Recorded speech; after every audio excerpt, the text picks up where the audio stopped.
Apakah orang perempuan dan laki-laki yang nak putihkan kulit? Boleh? Kita nak putihkan kulit boleh. Nak hitamkan rambut boleh. Nak tegangkan kulit boleh. Nak besarkan badan boleh. Islam ni agama boleh. Bukan agama tak boleh. Al-aslu fi kulli asya' al-ibahah. Asas segala benda boleh dulu. Cuma Islam ini agama mengawal manusia. Jangan sampai begini. Ini sempadannya. Ini tak boleh. Kalau begini boleh. Selama jangan begini, jangan begitu. Itu Islam. Bukan tak boleh belaka.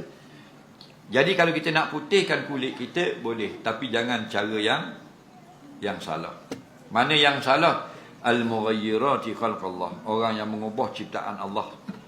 Tak boleh.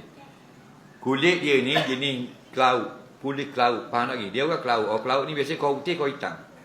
Cik jawab. Mudah kan? Kau putih, kau hitam. Kau hitam. Faham? Dia pun ni dia tak laut dah. Faham? Dia beli satu sabung, dia gonyoh lama, jadi putih mula macam dulu. Hukumnya harus. Kerana itu bukan mengubah, itu kembali kepada asal. Faham lagi? Yang tak bolehnya macam orang negro.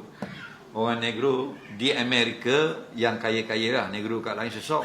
Negro Amerika ni yang kaya lah. Yang tak kaya tak. Kerana kosnya tinggi. Dia panggil skin bleach. Faham tak? Dia sodakan apa kita punya kulit jadi putih. Gambar tak masa negro jadi putih. Nampak? Dulu masih mula-mula nyanyi hitam. Lepas ni laku dah lagu dia putih. Betul tak? Gambar tak kita? Itu panggil skin bleach. Masuk dalam makmal, diklorokkan kulit dia tu dalam makmal, keluar jadi putih. $100,000.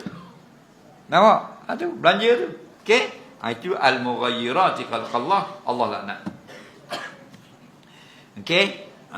Kita pun gitu juga. Kita memang hitam, tapi kita nak tukar jadi macam orang putih. Ada satu produk, dia akan kikis kulit kita yang luar, keluar satu warna putih daripada dalam.